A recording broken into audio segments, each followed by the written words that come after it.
ಮಾರ್ಗಿ ಏನಾಯ್ತು? ನನ್ನ ಫ್ರೆಂಡ್ಗೆ ಅರ್ಜೆಂಟಾಗಿ ಬ್ಲಡ್ ಬೇಕಿತ್ತು, ಅದಕ್ಕೆ ನೀನು ಫೋನ್ ಮಾಡಿದೆ. ಬಾ. ಹಾಂ ಸರಿ. ಅವಳಿಗೆ ಏನಾಗಲ್ಲ, ಆರಾಮಾಗಿರೋ ಮಾರ್ಗಿ. Okay sir. ಹಾರ್ಟ್ ಬೀಟಲ್ಲಿ ವೇರಿಯೇಷನ್ಸ್ ಇದೆ. ನೀವೇನಾದರೂ ಸ್ಮೋಕ್ ಮಾಡಿದ್ರಾ? ಹಾಂ. ಹಾಗಾದರೆ 3 hours ಬ್ಲಡ್ ತೊಗೊಳಕ್ಕಾಗೋದಿಲ್ಲ. ಅಲ್ಲ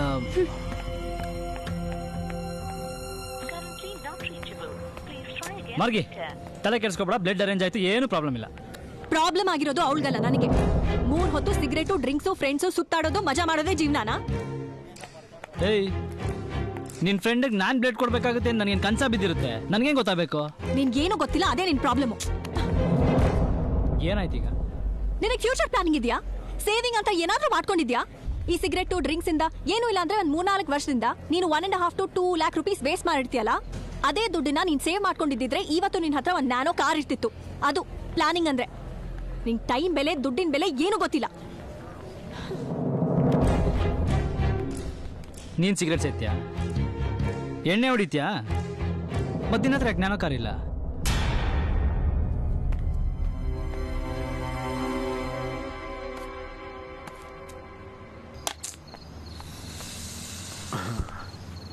ಲವ್ ತಲೆ ಕೆಡಿಸ್ಕೊಬೇಡ ಬಿಡ.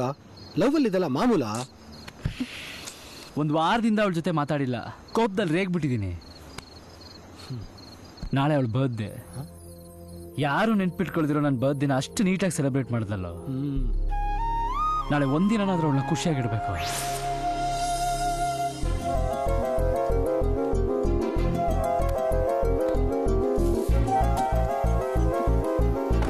ರಾಮಚಾರಿ, ನಿಮ್ಮ ಅಪ್ಪಗೆ ಏನಾಗಿದೆ ನೋಡಿ. ಏನಾಯ್ತು? ಬಿದ್ಬಿಟ್ಟಿದ್ದಾರೆ ಕಣೆ. ಅರೆ ಮನೆ ಬಿಟ್ಟು ಹೊಟ್ಟೋಗಿದ್ದಾನೆ ರಾಮಚಾರಿ. ಎಂತ ಕೆಲಸ ಮಾಡ್ಬಿಟ್ಟು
ದಿವ್ಯಾ, ದಿವ್ಯಾ ಹೇಳು.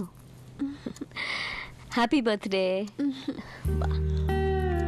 ಥ್ಯಾಂಕ್ ಯು ಅಮ್ಮ. ನೀನ್ ಬೇಗ ಎದ್ದು ರೆಡಿ ಆಗು, ದೇವಸ್ಥಾನಕ್ಕೆ ಹೋಗೋಣ.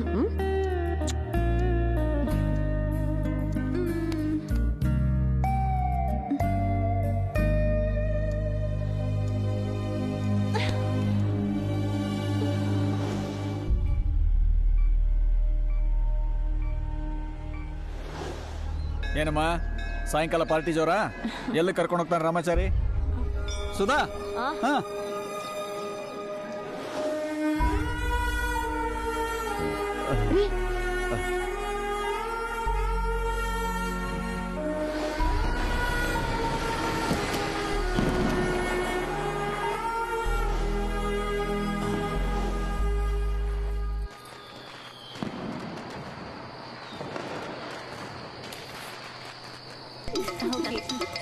ಬಾಯ್.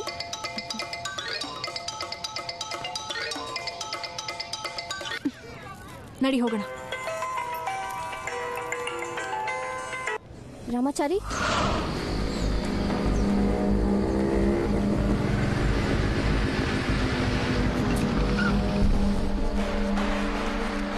Am sorry ಮಾರ್ಗಿ.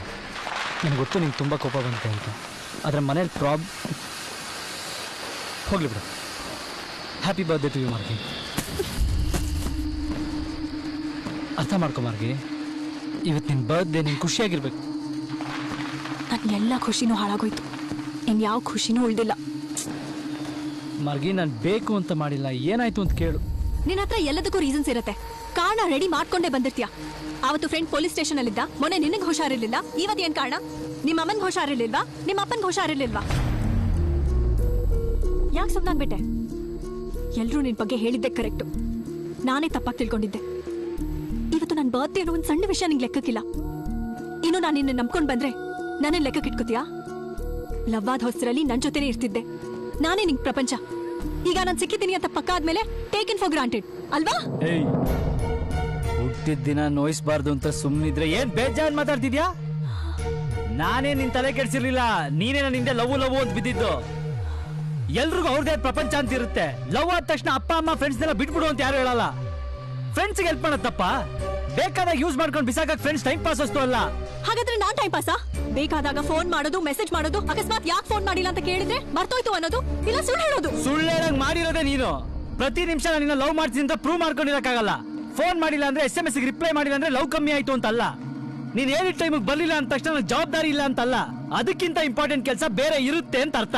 ಹೌದು ಇರತ್ತೆ. ಅಪ್ಪ ಅಮ್ಮ ಫ್ರೆಂಡ್ಸ್ ಎಲ್ರಿಗೂ ನಿನ್ನ ಹತ್ರ ಟೈಮ್ ಇರುತ್ತೆ, ನನಗೆ ಮಾತ್ರ ಇಲ್ಲ. ಯಾವುದೇ ಹುಡುಗಿ 24 ಗಂಟೆ ನನ್ನ ಜೊತೆಲೇ ಇರು ಅಂತ ಹೇಳಲ್ಲ.